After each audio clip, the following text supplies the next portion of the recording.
हम गुंजन चौधरी मैथिली गुंजन चैनल पर समस्त मिथिलावासी के स्वागत करै छी। आइ हम एकटा माँ भगवती के विदाई गीत लऽ कऽ उपस्थित छी। आशा करै छी जे ई गीत अहाँ सबके जरूर पसंद आयत।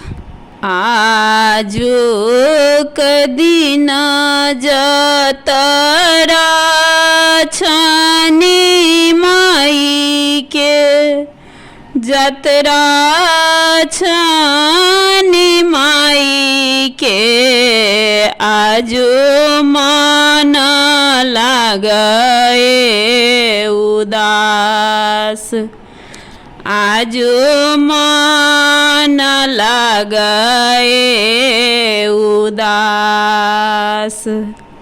9 दिन आहे मैया धूम मचल छल, धूम मचल छल, आब लागत सगरो बिरान, आब लागत सगरो बिरान।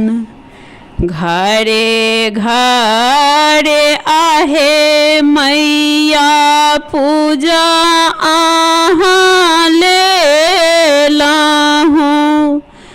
पूजा अहाँ लेलहुँ, धन भेल सेवक तोहार, धन्य भेल सेवक तोहार। कर जोड़ी विनती करे सब सेवक, करे सब सेवक, करो जननी जग कल्याण, करो जननी जग के कल्याण।